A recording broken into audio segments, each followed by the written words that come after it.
के लीजिए देखो। चलता हूँ। देवर जी, जी भाभी। वो आपके भैया बुला रहे थे, कोई बात कर रहे हैं, उनको एक बार मिलके चले जाते हैं। ठीक है, आप चलिए, मैं आता हूँ। तो मैं आता हूँ। कोई जरूरत नहीं है जाने की, तुम काम पे जाओ अपने। भैया ने बुलाया, क्या बोल रही हो तुम? क्या काम होगा उनको? हर छोटे काम के लिए तो तुम्हें आवाज दे देते हैं।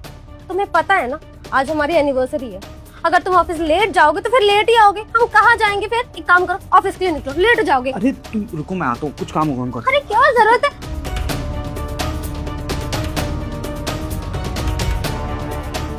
कभी भी नहीं सुनते हैं ये मेरी। और इनके बड़े भाई बिजनेस बना रखा है और नौकर मेरे पति को समझते हैं। पता नहीं ऐसी क्या बातें करनी है इनको। सारा मैं भी तो सुनो, कहीं मेरी चुगली तो नहीं करते? आगे बताती हूँ, देखो तो जरा क्या चुगली कर रहे हैं मेरे पीठ के पीछे।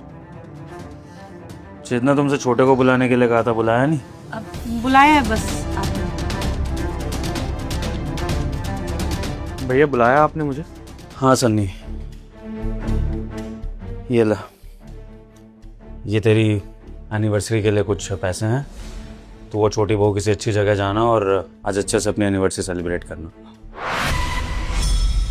पैसे नहीं चाहिए भैया, मैं मैनेज कर लूंगा, डोंट वरी, आप इतना क्यों सोच रहे हैं? कैसे जाएगा जब तेरे पास पैसे ही नहीं है तो घुमाने के लिए? हाँ भैया, पैसे अकाउंट में है मेरे। बिना जॉब के? जब तेरी जॉब ही नहीं है, तेरे अकाउंट में पैसे ही नहीं है, तो कैसे तू छोटी बहू के साथ सालगिरह मनाएगा और कैसे तू उसको घुमाएगा फिराएगा, उसको अच्छा खिलाएगा? भैया आपको कैसे पता चला कि जॉब नहीं है मेरे पास?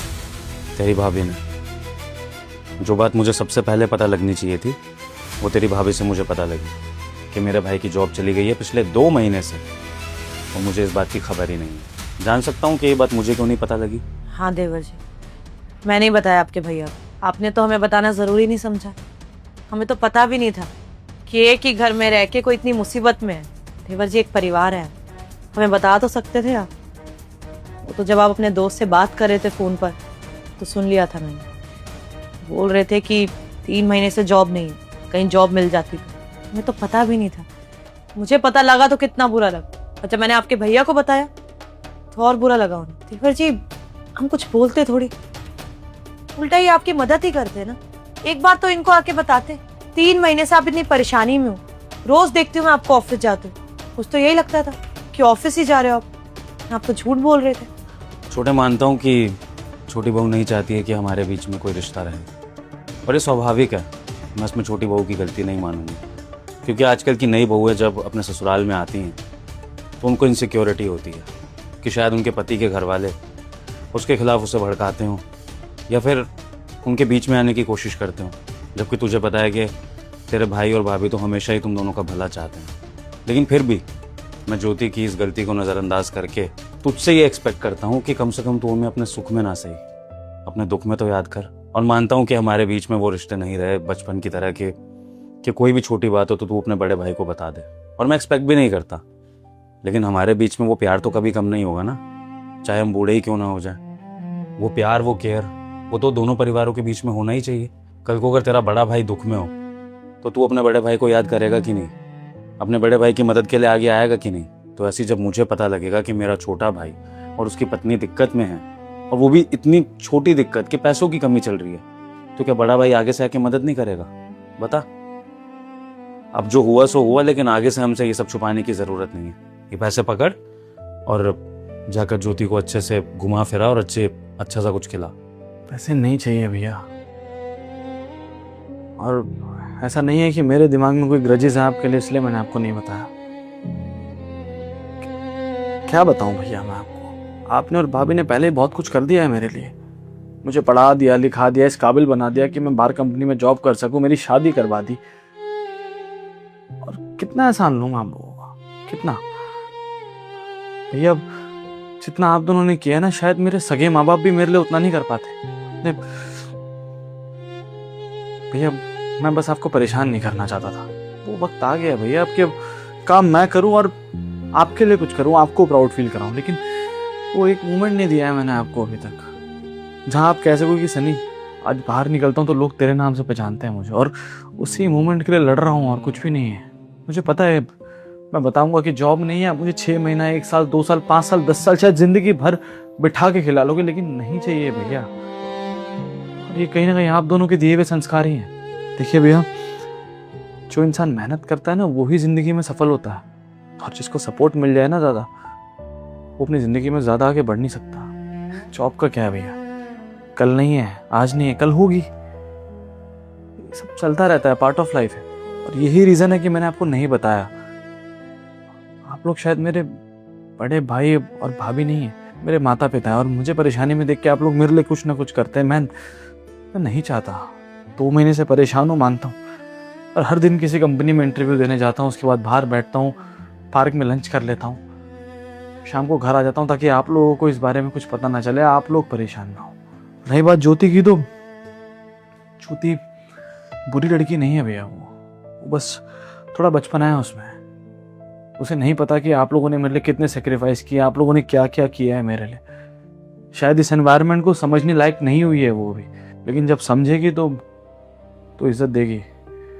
और मैं उसकी बातों को इग्नोर कर देता हूँ। मुझे पता है कि मुझे क्या करना है, क्या नहीं करना है। इतने संस्कार हैं मुझे।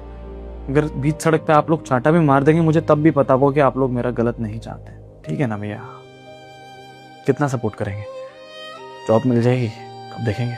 रही बात आज की, तो आज सोचा था मैंने, बोल दूंगा कि ऑफिस में लेट हो गया हूँ, थोड़ी देर गुस्सा होगी तो शांत होकर सो जाएगी। मैनेज हो जाता भैया, लेकिन भाभी ने सब कुछ सुन लिया, और मैनेज अभी भी हो जाएगा भैया।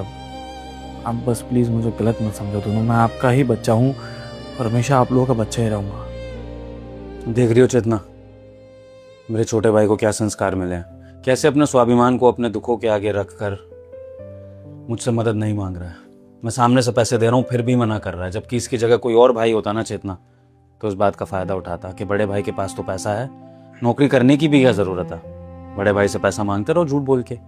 लेकिन नहीं, अपनी पत्नी के ईगो को ऊपर रख के, अपने बड़े भाई से मदद न मांग के, अपने स्वाभिमान को ऊपर रख के ये साबित करता है कि इस जैसे आदर्श लड़के आज भी इस दुनिया में हैं। लेकिन मेरे भाई, तू ये बात भी तो सोच कि जिस कोख से तूने जन्म लिया है, उस कोख से मैंने भी जन्म लिया है। मुझे भी तो हमारे माँ बाप ने कुछ संस्कार दिए होंगे ना, और मुझे ये संस्कार मिले हैं कि अगर हमारे छोटे किसी भी परेशानी में हो तो बड़ों को उनका साया बनकर उनका साथ देना चाहिए। हाँ, भले ही छोटे अपने पैरों पर खड़े होना चाहते हैं, वो अच्छी बात है, लेकिन इसका मतलब ये तो नहीं कि बड़ों के होते हुए छोटों को बाहर से किसी से मदद मांगनी पड़े। चल ठीक है, अच्छी बात है, तू अपने बड़े भाई से मदद नहीं मांगेगा, मैं नहीं करूँगा तेरी मदद। मुझे पता है कि मेरा भाई कहीं ना कहीं से कुछ ना कुछ जुगाड़ करके अपनी ज़िंदगी को फिर से पटरी पर ले आएगा। लेकिन जब भगवान ने मुझे इतना कुछ दिया है, तो फिर मेरे भाई को क्या ज़रूरत पड़ेगी कि वो किसी बाहर वाले के पास जाके मदद मांगे। अच्छा लगेगा कि तू अपने किसी यार दोस्त से, किसी कोलीग से, या फिर XYZ किसी भी बाहर के बंदे से उधार मांगेगा या उनसे किसी तरह की मदद मांगेगा। तो इसलिए बाहर से मदद मांगने से अच्छा है तेरा बड़ा भाई खुद से आगे से तेरी मदद कर रहा है, और इसको एहसान मानने की ज़रूरत नहीं है। ये मेरा फ़र्ज़ है जो मैं निभा रहा हूँ, और तेरा फ़र्ज़ है जो तू निभा रहा है कि तू हम सबकी रिस्पेक्ट करके चल रहा है, और हमें तेरे से और कुछ नहीं चाहिए। और देख, रही बात ज्योति की ना, तो ज्योति को इस बारे में पता मत लगने दियो कि ये पैसे मैंने दिए। उसको कह दियो कि तेरी जॉब में तेरा प्रमोशन हो गया, तो उस तरह से ये बात छुपी भी रह जाएगी, तेरे आत्मसम्मान को ठेस भी नहीं पहुंचेगी, और ज्योति को भी बुरा नहीं लगेगा। बस हाँ, इतना चाहूँगा छोटे कि ज्योति के मन में हमारे लिए थोड़ा सा प्यार जग जाए, क्योंकि वो हमें काफ़ी गलत समझती है, और मैं नहीं चाहता कि गलत फहमी वो ज़िंदगी भर अपने मन में पाल के चलती रहे। क्योंकि हम तो चाहते हैं कि परिवार मिलजुल के रहे, साथ रहे, और सब एक दूसरे के सुख दुख में काम आए। ठीक है, तो भी पैसे रख, और अपने बड़े भाई को अब ज़्यादा मत बोलवा। मैं जितना तुझे कन्विंस कर सकता था मैंने कर लिया है। अब आगे तू बड़े भाई की बात का मान रख, ये पैसे ले और अपना फ़र्ज़ निभा, अपने पति होने का फ़र्ज़ निभा, क्योंकि छोटे भाई और अच्छे देवर होने का फ़र्ज़ तो तू निभा रहा है। और देख, वो बहू नए घर से आई है, और देख फिर तेरे जो भी हालात हैं, इसमें बहू को सफ़र क्यों करना पड़े। उसके माँ बाप की नज़रों में तो वो एक अच्छे ख़ानदान की बहू है ना, और एक अच्छे ख़ानदान की बहू को एनिवर्सरी जैसे ओकेजन पे कॉम्प्रोमाइज़ करना पड़े, तो फिर ये उनको भी सुन के अच्छा नहीं लगेगा। इसलिए प्लीज़ दोनों परिवारों की लाज के खातिर ये पैसे रख ले, और अच्छे से अपनी एनिवर्सरी सेलिब्रेट कर, समझा? देवर जी ले लीजिए ना, इतने प्यार से दे रहे हैं आपके बड़े भैया। वैसे भी एनिवर्सरी है, स्पेशल डे आज, और हम लड़कियां तो वैसे ही बहुत कुछ सोच के बैठती है, ज्योति भी सोच के बैठी होगी कि आप आओगे, उसके लिए गिफ्ट लेके आओगे या कहीं घुमाने लेके जाओगे, कुछ स्पेशल करेंगे। हम लोगों के लिए ये दिन बड़े मैटर करते हैं। देखिए, आप कम से कम उसे दुखी मत करिए। एनिवर्सरी ऐसे ले लीजिए, हमारी तरफ से एनिवर्सरी गिफ्ट समझ के ले लीजिए, बस। पता नहीं कौन से अच्छे कर्म किए थे मैंने, जो मुझे इतना अच्छा परिवार मिला है। रख लेता हूँ भैया, आपका आशीर्वाद समझ के रख लेता हूँ। Thank you. कोई बात नहीं सन्नी, बस ज्योति हमें गलत ना समझे और धीरे धीरे वो हम सबको एक्सेप्ट कर ले, मुझे यही चाहिए। और इसमें जितना मर्जी टाइम लगे, उसकी बातों को मैं और तेरी भाभी बिल्कुल माइंड नहीं करेंगे। लेकिन अगर तूने हमसे आज के बाद अपने दुखों को छुपाया, अपने परेशानी को छुपाया, तो ये याद रखियो कि तेरा बड़ा भाई और तेरी भाभी तुझसे नाराज जरूर हो जाएंगे। आगे से मुझे तेरी परेशानी किसी गैर के मुंह से ना सुननी पड़े, तेरी भाभी के मुंह से भी नहीं। तू खुद मुझे आकर बताएगा सामने से, और कोई दिक्कत परेशानी हो तो मैं खड़ा हूं तेरे लिए। और ये जो तेरी जॉब नहीं लग रही है ना, इसकी भी टेंशन लेने की कोई जरूरत नहीं है। तेरे भाई की कंपनी तो है ही। मैं तो तेरे को तेरी सेल्फ रिस्पेक्ट के खातिर ही बाहर जॉब करने दे रहा था, वरना मैं तो हमेशा से ही कहता हूँ कि अपने भाई के बिजनेस में आ, ज्वाइन कर, किसी के आगे नौकरी करने की जरूरत नहीं है। लेकिन तू सीखना चाहता है, इसलिए मैं तुझे नौकरी करने देता हूँ। तो अगर तुझे जरा सा भी लगे ना कि बाहर नौकरी करने में दिक्कत परेशानी आ रही है, तो चुपचाप अपने भाई के ऑफिस में आ जियो, मैं तुझे सारा काम समझा दूंगा, ठीक है? चिंता मत कीजिए भैया, आगे से कुछ नहीं छुपाऊंगा उससे। चलता हूँ, वो इंटरव्यू भी है ना एक। चल जा, अच्छे से एनिवर्सरी सेलिब्रेट करियो।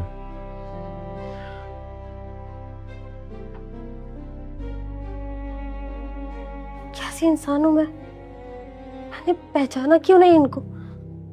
कितना गलत समझ रही थी मैं, क्या सोच रही थी मैं। ये लोग हमारे लिए इतना सोचते हैं और मैं हमेशा इनके लिए बस गलत ही सोचती रही। शर्म आनी चाहिए मुझे। क्या सोच रही थी, इतने अच्छे परिवार को तोड़ने चली हूं मैं।